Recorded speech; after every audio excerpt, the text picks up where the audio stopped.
بسم اللہ الرحمن الرحیم۔ حضرت خضر کے بارے میں یہ بات بیان کی جاتی ہے کہ آپ جس جگہ بیٹھیں یا نماز پڑھیں اس جگہ اگر گھاس خشک ہو تو سرسبز ہو جاتی ہے۔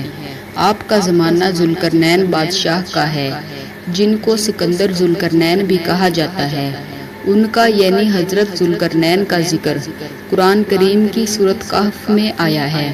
بعض راوی یہ بھی کہتے ہیں کہ آپ حضرت ذوالقرنین کے خالہ کے بیٹے تھے۔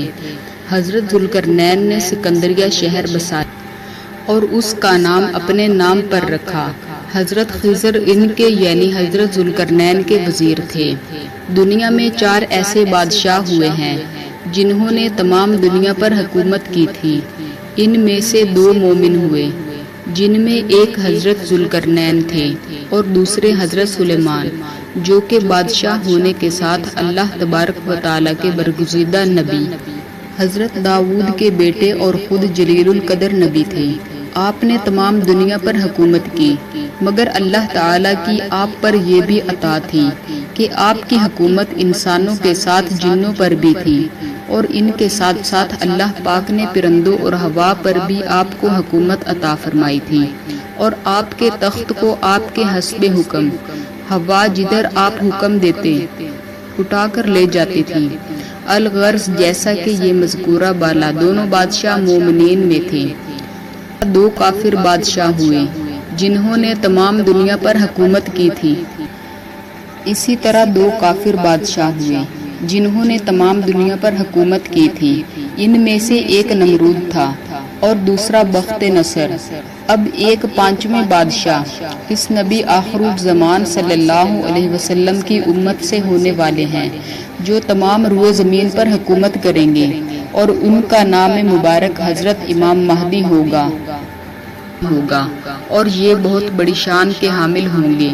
حضرت ذوالقرنین کے بارے میں حضرت مولا علی کرم اللہ وجہ نے فرمایا تھا کہ حضرت ذوالقرنین نہ نبی تھے نہ فرشتے، مگر اللہ جل شانہ سے محبت کرنے والے بندے تھے، اور اللہ کا خصوصی فضل تھا ان پر کہ اللہ پاک نے ان کو اپنا محبوب بنا لیا تھا، اور ہر وہ اسباب جو بادشاہوں کو اپنی حکومت قائم رکھنے کے لیے اور نئے ممالک کے فتح کرنے کے لیے درکار ہوتے ہیں وہ تمام وسائل اللہ پاک نے ان کو عطا فرما دیے تھے۔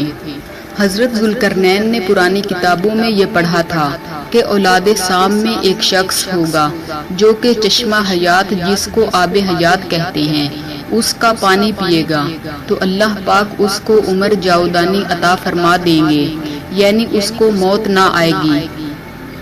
تو حضرت خضر کو اپنے ہمراہ لے کر حضرت ذوالقرنین مغرب کو روانہ ہو گئے۔ واقعہ اصل میں یہ ہوا تھا کہ حضرت ذوالقرنین نے ایک دن اپنے دربار میں اہل علم اور حکماء سے پوچھا کہ کیا کچھ ایسا ہو سکتا ہے جس تم نے کوئی ایسا نسخہ دیکھا ہے کہ جس کے استعمال کرنے سے آدمی کی عمر لمبی ہو جائے؟ تو ان حکماء سے ایک عمر رسیدہ حکیم نے بتایا، میں نے ایک کتاب جس کا نام وصیت نامہ آدم ہے اس میں لکھا دیکھا ہے کہ اللہ نے ایک چشمہ جانب کو کاف ایسا پیدا فرمایا ہے کہ جس کا پانی دودھ سے زیادہ سفید، برف سے زیادہ ٹھنڈا، شہد سے زیادہ شیریں یعنی میٹھا، مکھن سے زیادہ نرم اور مشک سے زیادہ خوشبودار ہے۔ اس پانی کو جو پی لے گا اس کو قیامت تک زندگی مل جائے گی۔ یہ باتیں سن کر حضرت ذوالقرنین کے دل میں شوق پیدا ہوا۔ اس کے بعد حضرت ذوالقرنین نے ان علماء اور حکماء کو فرمایا کہ آپ بھی ہمارے ہمراہ چلیں۔ پھر ان حکماء سے پوچھا کہ آپ بتائیں کہ اس سفر میں جو دشوار گزار بھی ہوگا ہم کون سی سواری استعمال کریں جو چست و چالاک ہو؟ انہوں نے عرض کیا کہ ایسی اچھی نسل کی گھوڑی ہونی چاہیے جس نے بچہ نہ جنا ہو۔ یہ بات سن کر حضرت ذوالقرنین نے ایسی 1000 گھوڑیاں منگوائیں، اور اس کے بعد حضرت ذوالقرنین نے اپنے مصاحبین سے پوچھا کہ اگر ہم وہاں پہنچ گئے اور اس جگہ اندھیرا ہوا تو اس کا کیا ہو؟